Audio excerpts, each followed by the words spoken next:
नमस्कार. आजचा विषय तुम्हाला माहिती आहे सगळ्यांना. तुम्ही थोड्या वेळापूर्वी पाहिलंत टी व्हीवरती. हलाल हा विषय आहे. मुळात हलाल आणि झटका हे दोन पद्धती आहेत. हलालच्या बाबतीत सांगायचं झालं तर ह्याला हा विषय फक्त धार्मिक मुद्दा आहे असं धार्मिकतेच्या दृष्टिकोनातून पाहण्याची गरज नाही. हा अर्थव्यवस्थेवर आघात करणारा विषय आहे आणि त्याच्याकडे पाहताना आम्ही एक व्यापार आणि व्यापारी संघटना आणि त्यामुळे होणारा अर्थव्यवस्थेवर होणारा इफेक्ट ह्या दृष्टिकोनातून आम्ही त्याच्याकडे पाहतो आहोत. खरं तर हलाल ही प्रक्रिया म्हणजे साधारण मुस्लिम लोकांची धार्मिक प्रक्रिया आहे ती. मुस्लिम लोक जेव्हा जे मीठ असतं, मीठ मिळवण्यासाठी बकऱ्याला जेव्हा कट केलं जातं, त्यांची कट करण्याची जी पद्धत आहे ती पद्धत अशी आहे की ते विशिष्ट त्यांच्या ज्या वेन्स असतात, ब्लड वेन्स किंवा आपल्या श्वसन नलिका, या विशिष्ट नलिका फक्त कट करतात आणि त्याला 15-20 मिनटं तडफडत ठेवतात. आणि ही क्रूर पद्धत आहे. ती करत असताना नुसतं ते असं करत नाहीत, तर त्यांची ते मक्क्याकडे तोंड करणं आणि त्या मक्क्याकडे तोंड करून त्याच्यावर कलमा पडणं, म्हणजे त्यांचे जे काही मंत्रसंत्र, अशा पद्धतीने धार्मिक विधी करून ते त्यांना मारलं जातं. जे 15% मुस्लिम भारतामध्ये आहेत आणि 85% इतर धर्मीय लोक आहेत, हिंदू, शीख किंवा ख्रिश्चन. तर 15% मुस्लिमांसाठी हलाल पद्धतीने ही ज्या पद्धतीने मांसाहार किंवा ही कटिंग होते, ती 85% इतर धर्मियांनी का ॲक्सेप्ट करायची किंवा ती ती का करायची, हा मूळ मुद्दा आहे. कारण ते सुरुवातीला त्यांनी असं सांगितलं की ह्या अरब कंट्रीसाठी आम्ही हे सगळं मीठ आहे ते आम्ही पाठवतो, म्हणजे काय एक्सपोर्ट करतो. त्यासाठी ह्या पद्धतीचाच अवलंब केला जातो, कारण मुस्लिम लोक हलालशिवाय इतर कोणतं मीठ खात नाहीत. मान्य. त्यांनी ते करताना एक्सपोर्टसाठी हा प्रकार सुरू केला. हळूहळू त्यांनी सर्टिफिकेशन द्यायला सुरुवात केली. ह्या इस्लामिक ज्या संघटना आहेत त्यांनी त्यांनी आपले जे काही पंतप्रधान आहेत किंवा आपले जे परराष्ट्र मंत्री आहेत यांच्याशी एक प्रपोजल ठेवलं जातं की अमुक अमुक गोष्टी आहेत, तुम्हाला त्या एक्सपोर्ट केल्यामुळे देशाला, तुमच्या अर्थव्यवस्थेलाच त्याचा फायदा होईल, अशा पद्धतीने ते ॲप्रोच होतात. आणि ॲप्रोच झाल्यानंतर एकदा त्यांना गव्हर्नमेंटने अप्रुव्हल दिलं की ओके म्हणून, की त्यांनी हळूहळू काय करतात, मग तुम्ही स्थानिक प्रोडक्टवर सुद्धा ते हलालचं सर्टिफिकेटसाठी एक दबाव गट तयार करतात. अशा पद्धतीने हे गेली अनेक वर्ष चालू आहे. आता हळूहळू ही भारतीय अर्थव्यवस्थेवर त्याचा बराच फटका बसतो आहे. कितीतरी मिलियन डॉलरमध्ये हा व्यवहार होतो आहे. अर्थव्यवस्थेवर, आपल्या भारतीय अर्थव्यवस्थेवर त्याचा खूप मोठ्या प्रमाणात त्याचा आपल्याला नुकसान सहन करावं लागतं आहे. हा एक भाग आहे. दुसरा भाग असा आहे की ह्या पैशातून पुढे त्याचं काय केलं जातं, तो जो पैसा कुठे वापरला जातो. अनेक वर्तमानपत्राची कात्रणं आमच्याकडे आहेत. त्याच्यामध्ये चांगली वर्तमानपत्रं आहेत, मोठी मोठी मान्यवर वर्तमानपत्रं आहेत. त्या कात्रणांमध्ये त्याचा उल्लेख असा आहे की अनेक दहशतवादी संघटनांसाठी त्यांचे ते दहशतवादी लोक, आतंकवादी लोक आहेत, त्यांच्या केसेस ज्या कोर्टामध्ये चालतात, त्या केसेससाठी लागणारा जो पैसा आहे तो ह्या संघटना त्यांना पुरवतात. मग हा पैसा एकीकडे आपली अर्थव्यवस्था मोडखळीस आणण्याचा एक प्रकार आहे, दुसरीकडे देशाच्या संरक्षणाच्या दृष्टीने, आतंकवादाच्या दृष्टीने तो पैसा पुन्हा ते तिकडे वापरत आहेत. अनेक ह्याला कांगोरे आहेत. त्याच्यामध्ये खूप खोलवर अभ्यास आम्ही करतो आहोत, त्याच्यावर स्टडी चालू आहेत. हे मिस्टर मुनगेकर आमच्या व्यापारी सेनेचे सल्लागार आहेत. हे सिद्धांत मोहिते हे आमचे उपाध्यक्ष आहेत. यांनी देखील याच्यावर चांगला अभ्यास केलेला आहे.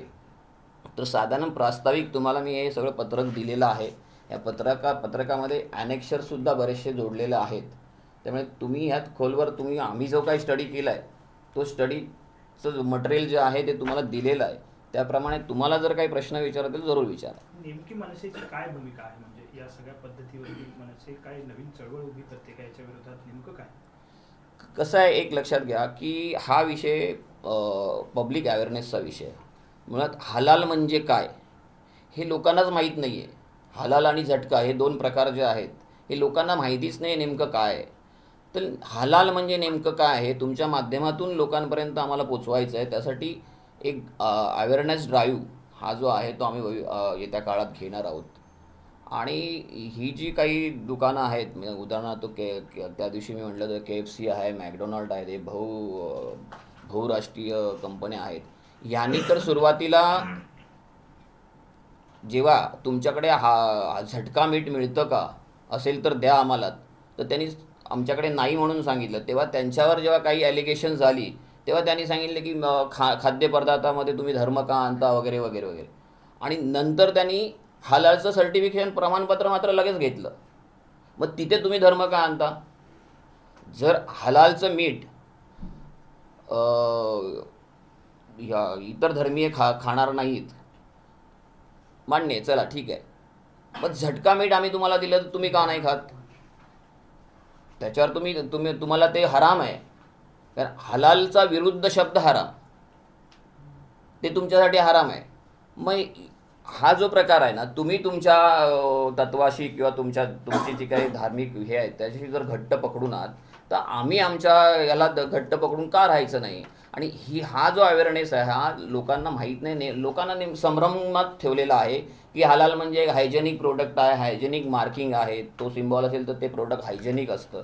हायजेनिक प्रोडक्ट आणि हलालचा काडी मात्र संबंध नाही. ते संभ्रमावस्था निर्माण करून हलाल जास्तीत जास्त कसं लोकांना ते म्हणतात ना अंगवळणी पडणं, हलालमध्ये ते ॲडिक्ट कसे होतील हा तो प्रकार आहे. आणि झटका हा संपूर्ण लोक विसरून गेले पाहिजेत. आणि ऑलमोस्ट त्या प्रकारामध्ये ते यशस्वी होताना दिसत आहेत. कारण आपले वाल्मिकी समाजाचे खाटीक असो किंवा हे आपले जे खाटीक असतात हिंदू खाटीक, यांचा रोजगारच मुळात गेला आता त्यामुळे. कारण जिकडे तिकडे जाल ना तुम्ही तर तिथे फक्त हलालचं मीठ आणि तो हलालचं मीठ आणि दुसरा तो तिथे त्यांचा हे आहे की ते कटिंग जे आहे तो करणारा मुसलमानच पाहिजे. कळलं का? त्यामुळे काय झालं आहे की ती बेरोजगारी आपल्या वाल्मिकी समाजामध्ये आणि खाटीक समाजामध्ये खूप वाढलेली आहे. किंबहुना आता नाहीच आहे. देवनारचं उदाहरण घ्या, इथलं येते देवनारला तुम्हाला हिंदू खाटीक आणि वाल्मिकी समाजाचा तिकडे कोणी नाहीच आहे. सगळे हलालची हे आहेत, सगळे मुस्लिम आहेत. परत हे हलाल जिथे कटिंग होतं की ज्या हॉटेल्समध्ये हलालचं मीठ मिळतं तिथे आतमध्ये सुद्धा कट करणारा हा मुस्लिमच लागतो त्यांना. कारण हिंदू धर्माने कट केलेलं त्यांना चालत नाही. ते हे सगळ्या गोष्टीशी इतके कट्टर आहेत, तर आपण त्या गोष्टी काय ॲक्सेप्ट करायच्या? म्हणजे हा नुसता धर्माचा विषय नाही, हा देशाच्या अर्थव्यवस्थेवर होणारा परिणामाचा विषय आहे. हा दहशतवादांशी संबंधित विषय, अनेक त्याला अँगल्स आहेत. तर ह्याच्यावर आपण सगळ्यांनी मिळून बोललं पाहिजे आणि ह्याच्या विरोधात एक लढा उभा केला. आपल्या हलाल मीठसाठी आमचा विरोध नाही आहे. त्यांनी 15% मुसलमानांनी ते त्यांच्या धर्माप्रमाणे खावं. आम्ही असं कुठे म्हणत नाही की ते बॅन करा किंवा त्याला बायकॉट करा. आमचं मुळीच असं म्हणणं नाही आहे. परंतु त्यांच्या गोष्टी ह्या आम्ही का खायच्या? आणि हा विषय फक्त मांसाहारापुरता मर्यादित नाही आहे. आता ते हळूहळू मी मगाशी म्हटलं तसं सुरुवात त्यांनी ते एक्सटर्नल अफेअर्स मिनिस्टरबरोबर बोलून वगैरे सुरुवात केली खरी, पण आता एवढा दबावगट तयार केला आहे की व्हेजिटेरियन पदार्थ जे आहेत त्याच्यावर देखील त्यांनी हलाल सर्टिफिकेशन कंपल्सरी केलेलं आहे. अनेक आहेत, म्हणजे चिप्स आहेत आपली किंवा आईस्क्रीम आहेत, रुग्णालय आहेत किंवा औषधं आहेत, तुमचे हल्दीरामचे प्रोडक्ट आहेत, इवन आसाराम बापू नाही, रामदेव पतंजलीचे काही प्रोडक्टवर त्यांनी केलेलं आहे हलालचं सर्टिफिकेशन. ते तुम्ही जी ही लिपस्टिक जी वापरता ना त्याला सुद्धा हलालचं सर्टिफिकेशन आहे. म्हणजे सौंदर्य प्रसाधनाची जी काही साधनं आहेत त्यालाही हलालचं सर्टिफिकेशन. संबंध काय या सगळ्या गोष्टीशी? म्हणजे त्यांचा सुप्त हेतू, हिडन अजेंडा आहे की ही सगळी अर्थव्यवस्था जी आहे ती त्याच्यावर आपला कब्जा मिळवणं, आपण त्याची मोनोपॉली करणं, हा त्यांचा हे हिडन अजेंडा आहे. त्यासाठी त्यांनी 2013ला मलेशियामध्ये कॉन्फरन्स घेतली होती, मोठं शिबिर घेतलं होतं आणि त्यात त्यांनी हे असे ठराव पास केलेले आहेत. आणि हे आजचं नाही, हळूहळू स्लो पाहिजे. ज्या युरोपियन कंट्रीज आहेत, 5-6 युरोपियन कंट्रीजनी ह्याच्यावर बायकॉट केलं, बॅन टाकलं आहे. सभागृहामध्ये त्यांच्या तिकडच्या सभागृहामध्ये ह्याचे कायदे पास केलेले आहेत आणि त्यांनी याच्यावर बॅन केलेला आहे. आम्ही बॅनची मागणी करत नाहीये. यशवंतजी, मग मुद्दा असाच आहे की एवढ्या मोठ्या मोठ्या कंपन्या खाद्यपदार्थाशी संबंधित असतील, सौंदर्य प्रसाधनाशी संबंधित असतील, या कंपन्या का बळी पडतायत? म्हणजे जनजागृती व्हावी हा तर मुद्दा आहेच, परंतु तुमची जी संघटना आहे ती व्यवसायाशी संबंधित संघटना आहे, या लोकांमध्ये जनजागृती करण्यासाठी तुम्ही काय करणार? तेच म्हटलं मी, आम्हाला हा जसा विषय समजला तसा तुमच्या माध्यमातून आम्ही हा लोकांपर्यंत पोचवायचा प्रयत्न करतो आहोत. त्याचबरोबर आम्ही काही पत्रकं तयार करणार आहोत येत्या काळामध्ये. मी मगाशी म्हटलं तसं ही जी काही मोठमोठी कंपन्या, दुकानदार वगैरे तर सोडा, दुकानदारांपर्यंत माहिती, पण मोठे जे हे कंपनीचे मालक आणि हे सगळी मंडळी आहेत, ह्यांना आम्ही आमच्या पक्षातर्फे एक पत्रक जाईल, त्यांना हा विषय त्या पत्रकामार्फत समजवला जाईल आणि त्यांना एक अल्टिमेटम दिला जाईल की तुम्ही हलाल प्रोडक्ट विकू नका असं आमचं म्हणणं नाही, पण हलाल बरोबर झटका प्रोडक्ट असले पाहिजे आणि ती स्पेसिफाय केली पाहिजे. त्याची 2 काउंटर, म्हणजे उदाहरण एक हॉटेल आहे समजा, किंवा एखादा KFC आहे किंवा मॅकडोनाल्ड आहे, तुमची स्पेसिफाय ती वेगवेगळी 2 काउंटर असली पाहिजे. इकडे झटका प्रोडक्ट मिळतात आणि इकडे हलाल प्रोडक्ट, ज्याला हवं ते होईल. कारण कोणी काय खावं हा ज्याचा त्याचा स्वातंत्र्य येते. तर ह्यासाठी आम्ही त्यांच्याशी पत्रव्यवहार करणार आहोत. येत्या 6 महिन्यात ह्या सगळ्या प्रक्रिया आमच्या होतील, त्यांना पत्रव्यवहार केला जाईल. पत्रव्यवहार केल्यानंतर त्याच्यात काही सुधारणा झाली नाही तर आमची पुढची आंदोलनं कशी असतात ती सांगायला नको तुम्हाला. नाही, कर्नाटकामध्ये सुद्धा असं झालं होतं. हो, कर्नाटकामध्ये तिथं आता झटका शॉप सुरू झालेले आहेत. हो. मग तिथल्या हिंदुत्ववादी संघटनांनी मोठं आंदोलन केलं. मग तसं मनसेतर्फे काय? हो, मी तेच येते. ती काय असं, हा विषय जो आहे त्या काळामध्ये आम्ही पहिलं सुरुवात आम्ही भर देणार आहोत अवेअरनेसवर, जनजागृती हा विषय जो आहे ना, कारण लोकांना हा विषय नीट माहिती नाही आहे. माहिती अभावी लोक ते ॲक्सेप्ट करत आहेत किंवा खात आहेत किंवा खरेदी करत आहेत. ती जनजागृती करणं हा पहिला आमचा मूळ प्राधान्य आम्ही त्याला देणार आहोत. जनजागृती कारण पब्लिक राय तयार झाल्याशिवाय आमच्या आंदोलनाला यश कसं येणार? दुसरं मग तुम्ही घाऊक व्यापाऱ्यांची बैठक घेणार आहे का? व्यापाऱ्यांना हा विषय सगळा समजून हो. येत्या काळात आमच्या त्या बैठकाही होणार आहेत. त्याची काय पूर्वतयारी आहे तीसुद्धा चालू आहे. त्या पूर्वतयारीनुसार त्या बैठका होतील. ठिकठिकाणची जी व्यापाऱ्यांची असोसिएशन आहे त्या असोसिएशनचे पदाधिकारी आणि त्यांचं एखादं किमान त्या पदाधिकाऱ्यांना बोलून एक पहिलं आम्ही एक कॉन्फरन्स घेणार आहोत आणि त्या कॉन्फरन्समध्ये ह्या सगळ्या गोष्टी समजावून सांगणार आहोत. आपने हलाल के मुद्दे पे जमीयत उलमा हिंद का जिक्र किया है इसमें, तो आप मन से क्या कह रही है कि इनके पास जो प्रॉफिट आता है उससे वो टेरर फंडिंग करवाते हैं? हाँ, सुनिए, बहुत सारे पेपर कटिंग भी है उसमें, आप पढ़िए.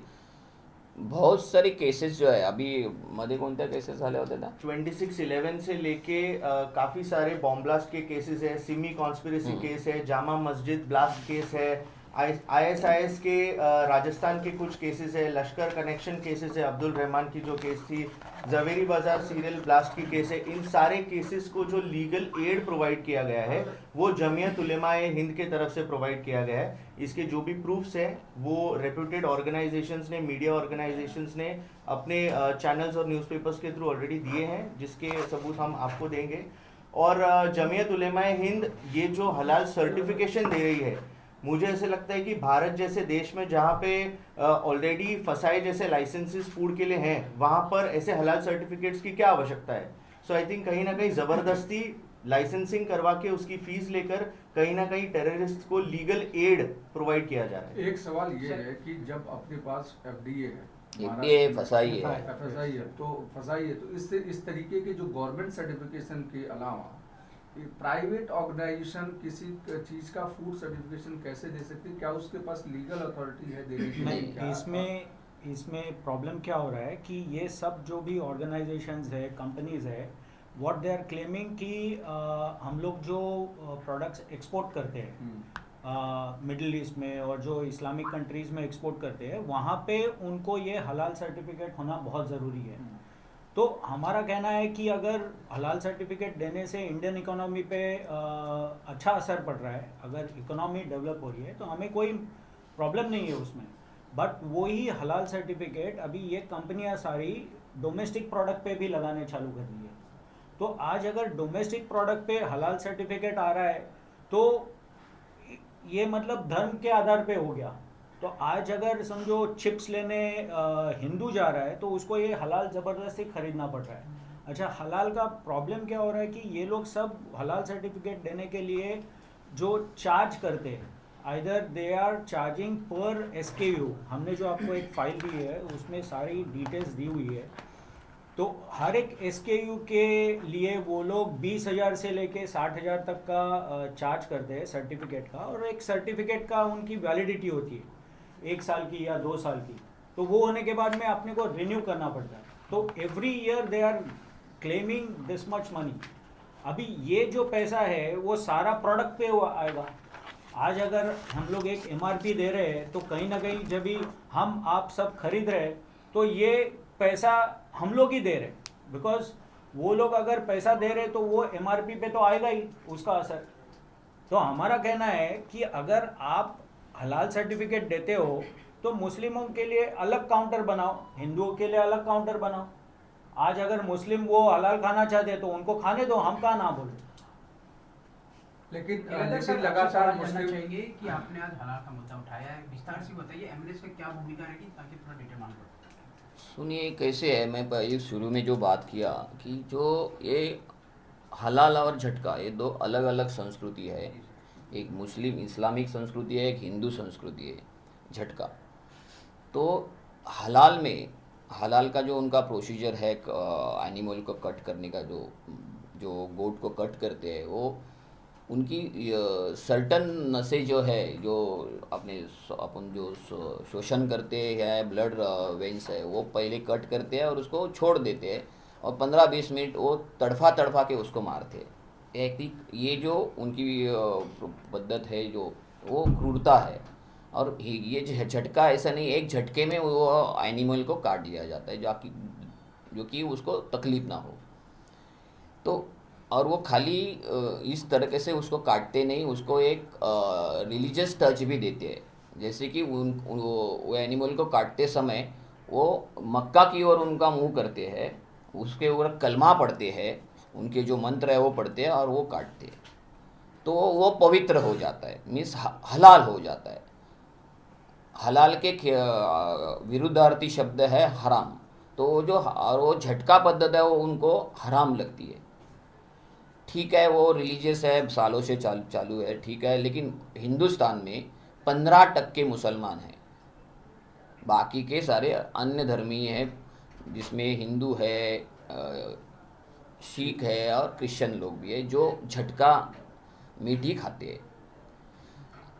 तो अभी ये जो इस्लामिक संस्था है, जो अरब कंट्री के लिए अपनी देश से जो भी चीज़ है, मीट ही ऐसे नहीं, बाकी शाकाहारी प्रोडक्ट भी है जो एक्सपोर्ट होते हैं, उसके लिए अरब कंट्री में उनको हलाल सर्टिफिकेशन लगता है। तो हलाल सर्टिफिकेशन जिस प्रोडक्ट को मिलता है वही वो एक्सपोर्ट हो सकता है। तो इसीलिए वो अरब कंट्री के जो लोग हैं वो अपने प्राइम मिनिस्टर हो या एक्स्ट्रा अपने फूड मिनिस्टर हो, उनको कांटेक्ट करके उन्होंने शुरू में कहा कि ये ऐसा ऐसा है, हमारा एक धार्मिक मुद्दा है, तो हम हलाल के बिना कुछ खाते नहीं, तो इसीलिए हमें ये हमारा सर्टिफिकेशन देने के लिए हमें परमिशन दीजिए। तो परमिशन एक्सपोर्ट करने के लिए दी गई है। तो उसके बाद उन्होंने आहिस्ता आहिस्ता डोमेस्टिक मार्केट में ये सर्टिफिकेशन देने के लिए एक दबाव गट तैयार किया, और उसका असर ऐसे हो रहा है कि ये भारत में, देखिए भारत में भी हर चीज़ के ऊपर मीट ही नहीं, तो ये जो चिप्स है, आइसक्रीम है, दवाइयाँ है, अपने हॉस्पिटल्स है, ये आपके लिपस्टिक्स एंड ऑल, वो जो सब प्रोडक्ट है उसके ऊपर भी उन्होंने हलाल सर्टिफिकेशन देना चालू किया है। जब तक वो एक्सपोर्ट तक लिमिटेड था तब तक कोई प्रॉब्लम नहीं था, लेकिन अभी डोमेस्टिक प्रोडक्ट के लिए उन्होंने ये कंपलसरी करने के लिए इनडायरेक्टली शुरुआत की है, जिससे क्या हो रहा है कि लैक ऑफ इंफॉर्मेशन पब्लिक भी ले रही है, खरीद ही रही है, लेकिन पब्लिक को जब ये सब पता चलेगा तो पब्लिक में भी ये अवेयरनेस आ जाएगा। और ये अवेयरनेस ड्राइव पहले हम चालू करने वाले हैं, ताकि पब्लिक और व्यापारी और इंडस्ट्रियलिस्ट इनको पता चलना चाहिए कि हलाल और झटका क्या है। इसके लिए हम पहले ड्राइव चालू करने वाले। हलाल बेचते टाइम वो लोग उसको हाइजेनिक का टच देते हैं कि ये हलाल के प्रोडक्ट हाइजेनिक होते हैं। ऐसा कुछ नहीं, हाइजेनिक प्रोडक्ट है कि नहीं उसके लिए गवर्नमेंट की संस्थाएं है, जैसे कि अपनी एफडीए है, फसाई की लाइसेंस है, वो ऑलरेडी गवर्नमेंट की प्रोविज़न है, वो उधर से वो कंपनीज उसका प्रमाण पत्र सर्टिफिकेशन लेते हैं। फिर भी ये उसको ये टच दे के पब्लिक को गुमराह कर रहे हैं, और लोग भी मीन्स ये जो बेचने वाले जो लोग हैं वो इसमें ज़्यादा कंट्रोवर्सी में जा नहीं रहे, क्योंकि उनको बिजनेस करना है। लेकिन ये ऐसा नहीं होगा कि ये धर्म के साथ जुड़ा हुआ इशू है। साथ साथ इसके साथ इसमें जो फंडिंग आता है, क्यों प्रमाण पत्र तो मुफ्त में नहीं दिया जा रहा है, उसको वो चार्ज कर रहे हैं। वो चार्ज भी कैसे कर रहे हैं कि न्यू रजिस्ट्रेशन 3 इयर्स के लिए 60,000 रुपये लेते हो, और उसके ऊपर पर प्रोडक्ट 1,500 रुपये और जीएसटी। अगर वो न्यू रजिस्ट्रेशन 1 ईयर के लिए रहेगा तो 25,000 रुपये लेते हैं, 500 रुपये पर प्रोडक्ट प्लस जीएसटी। हलाल लोगो प्रिंटिंग के लिए 20,000 पर ईयर। ये सब चार्जेस जो है, रिन्यूअल चार्जेस 50,000 रुपये, और वो 1,000 रुपये कम किया है, थोड़ा 1,500 का 1,000 रुपये करते हैं रिन्यूअल में। और रिन्यूअल फीस में 1 ईयर के लिए 20,000 की है, 60,000 का, और 500 रुपये, 1,000 का 500 रुपये। ये सब जो रेवेन्यू जमा होता है, इकट्ठा होता है, वो कहाँ जाता है? जब तक वो एक्सपोर्ट के लिए था तब तक ठीक है, लेकिन डोमेस्टिक मार्केट से ये सर्टिफिकेशन जो फीस कलेक्ट करते हैं और उसका जो रेवेन्यू आता है, वो सब ये इस्लामिक संगठना के पास जाता है। और ये इस्लामिक संगठना दिखाने के लिए ऐसे कहती है कि हम लोग एजुकेशन एंड ये गरीबों के लिए ये अलग अलग स्कीम है, वो उसके लिए हम उसका यूज़ करते हैं। लेकिन साथ ही साथ ये लोग जो आतंकवादी लोग हैं, दहशतवादी लोग हैं, उनकी जो लीगल केसेस है उसके लिए इसका फंडिंग का यूज़ करते हैं। उसके सब प्रूफ आपको मैंने दिए हैं। बहुत सारे के न्यूज़पेपर में आर्टिकल इसके आए हैं, वो आर्टिकल को सामने रख के हम लोग ये स्टेटमेंट कर रहे हैं। ये हमारा खुद का स्टेटमेंट नहीं है। तो हमें कोई ऐसे हमारी एमएनएस की ये मांग नहीं है कि इसको बैन करो या बाइकआउट करो, लेकिन हर शॉप में जिधर जिधर ये हलाल का मीट और हलाल के अदर वेजिटेरियन प्रोडक्ट मिलते हैं, उधर अलग अलग काउंटर होने चाहिए। वो काउंटर हलाल का अलग होना चाहिए, झटका का अलग होना चाहिए। और किसको क्या लेना है, वो जिसको जो लेना है वो उसका स्वतंत्र है। वो लोकशाही ने दिया हुआ हमें वो फंडामेंटल राइट है। तो लेकिन आप पब्लिक को बाइफरकेट करके वो दिखाना चाहिए, यही हमारी मांग है। आगे चल के हम बहुत सारे कंपनीज है जो ये प्रोडक्ट बनाते हैं और बेचते हैं, उनको हम लोग एक पत्रक देने वाले हैं। ये जो हलाल है और ये झटका है वो एक्चुअली क्या है उसके बारे में उस पत्रक में हम लिखेंगे, और उसमें वो पत्रक उनको दिया जाएगा। पब्लिक में भी अवेयरनेस के लिए पत्रक निकालेंगे। व्यापारी लोगों को का भी हम लोग मीटिंग लेके उनको ये समझाएंगे, और उस पत्रक में हम लोग एक अल्टीमेटम देंगे। उस अल्टीमेटम तक उन्होंने इसमें सुधारणा नहीं लाई तो मनसे का आंदोलन आगे कैसे होता है आप सबको पता है। उस तरह से आगे की हमारी स्ट्रैटेजी है। ये 1-2 दिन में होने वाला सब्जेक्ट नहीं है, बहुत पुराना सब्जेक्ट है। उसको जड़ से उखाड़ने के लिए थोड़ा टाइम लगेगा, वो टाइम भी हम देंगे और उस वैसे हम करेंगे। बहुत सारे यूरोपियन कंट्रीज़ है, जिस कंट्रीज़ में 5-6 कंट्रीज़ है ऑलरेडी इनको बैन किया है। वो कंट्रीज़ ने उन्होंने उनके जो उधर की जो विधिमंडल है उधर कायदा उन्होंने एक कायदा भी पास किया है और उसको बैन किया है। हम लोग बैन की बात नहीं करें क्योंकि हमारे देश में मुस्लिम लोग भी रहते हैं, 15% मुस्लिम लोग रहते हैं। उनको हलाल चाहिए तो हलाल खरीद सकते हैं, लेकिन वो हलाल को अन्य धर्म के ऊपर क्या थोप नहीं सकते, उनको इन्फोर्स नहीं कर सकते। यही हमारा स्टैंड है और उसके लिए आगे चल के जो करना है वो एमएनएस करेगी। मुस्लिम नेता लगातार ये कह रहे हैं कि हराम मीट को आप लोगों को उसका प्रोटेस्ट करना चाहिए, लेकिन हलाल मीट जो पवित्र है उसको प्रोटेस्ट कर रहे हैं। तो जानबूझकर इसमें विवाद हिंदू मुस्लिम करने की कोशिश कर रहे हैं एमएनएस के लोग, ताकि उसको पोलराइज किया जाए। वोट बैंक के जरिए से एमएनएस कर रही है। बिल्कुल भी नहीं। सुनिए ये ऐसा है, वो क्यों कह रहे हैं, इसके पीछे आप भी कुछ रीज़न होगा ना।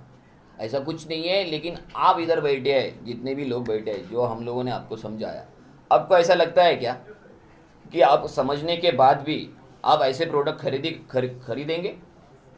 क्यों खरीदें? अगर उससे मैं बोल रहा हूँ, ये खाली धार्मिक मुद्दा नहीं है, ये भारत की अर्थव्यवस्था को कब्जा करने का इनका षड्यंत्र है। अगर ये करने देंगे और उस रेवेन्यू से भारत के ऊपर ही आतंकवाद करने वाले लोगों के लिए ये रेवेन्यू यूज़ करने वाले करते हैं, तो वो चुपचाप बैठ के देखने का। सर आपने प्रोडक्ट की बात की, जिस तरह से आप कह रहे हैं कि जो हलाल जो है कई प्रोडक्ट में इस्तेमाल होता है, तो ये मुद्दा अभी क्यों उठाया जा रहा है? क्या पहले भी काफ़ी पहले उठा सकते थे ताकि इस तरह की सुनिए, ये महाराष्ट्र नवनिर्माण व्यापारी सेना हमारी जो लॉन्च हुई वो लॉकडाउन के पहले हो गई, बाद में लॉकडाउन हो गया, तो लॉकडाउन में कुछ कर ही नहीं सकते थे और करना भी उचित भी नहीं था। तो लॉकडाउन के बाद हम लोगों ने इसके ऊपर स्टडी किया है और अभी ले रहे हैं। तो क्या है, हमारा लॉन्चिंग व्यापारी सेना का अभी है। बहुत सारे व्यापारी लोगों के साथ जब हम मिलते हैं, हमारा जो मेंबरशिप ड्राइव था, उस ड्राइव में बहुत सारे हिंदू व्यापारी है और ये वाल्मीकि समाज के लोग हैं, खाटी के लोग हैं, उन्होंने हमें ये उनकी जो दिक्कतें है वो बताई, तभी हम उसमें डीपली स्टडी किया तो हमें ये पता चला, तो हम लोगों ने ये मुद्दा ले लिया। उसमें क्या है, पहले क्यों नहीं लिया, अभी क्यों नहीं, ये मायने नहीं रखता है ना। सर आप नहीं, सर बेरोजगारी टेरर फंडिंग की बात से बेरोजगारी से जिस तरह से टेरर फंडिंग की बात की, बेरोजगारी से क्या आप मांग करेंगे इस पे एजेंसी भी आके जांच करे कि क्या? सुनो, आगे चल के मैं वही बोला, हमारे कुछ स्टेप्स हम लोगों ने तय किए है।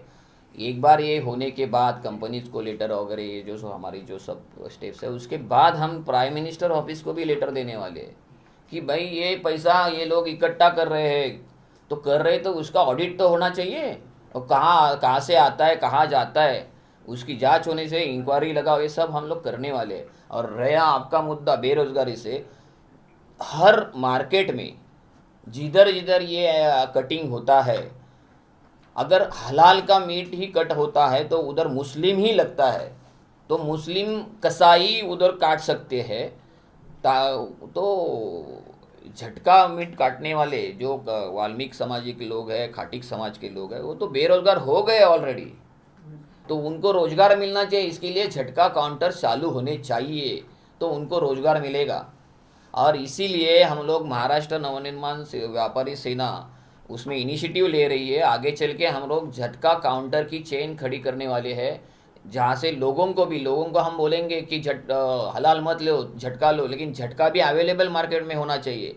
वो अवेलेबिलिटी भी लोगों को देने की हमारी तैयारी चालू है। सर मराठीतून एक प्रश्न विचारतो. एक हिंदी सवाल है, मशिदी हाँ, हिंदी खत्म होना। आपने कहा कि जमीयत उलमा जो है वो जो टेररिस्ट हैं उनकी केस लड़ने के लिए फंड लगाती है, लेकिन जमीयत उलमा कहती है कि वो भारत के हर एक मुस्लिम के पीछे खड़ी है, अगर उनके खिलाफ कोई भी केस होता है तो अपनी तरफ से वकील देती है। तो सर इसमें इलीगल कैसे हुआ, किसी के लिए केस लड़ना, कोई फंड लगा के लड़ना, बाकी तो वो कोर्ट देखेगा कि मामला कैसा है, तो ये इलीगल प्रोसीजर कैसे हुआ और ये टेरर फंडिंग में कैसे आ जाता है? सुनिए ना, ये देखो, ये टेरर रोक है, इसमें अभी इन्होंने ये केसेस सब आपको बताई जो कुछ उधर जिधर जिधर भी वो जो गुनाह है साबित हुआ है, वो गुनाह तो आतंकवादी और दहशतवाद का ही था ना, तो साबित हो गया तो देश के खिलाफ ही किया ना उन्होंने। तो देश के देशद्रोही लोगों के लिए फंडिंग यूज करे, वो गलत है या सही है? आप ही बताइए।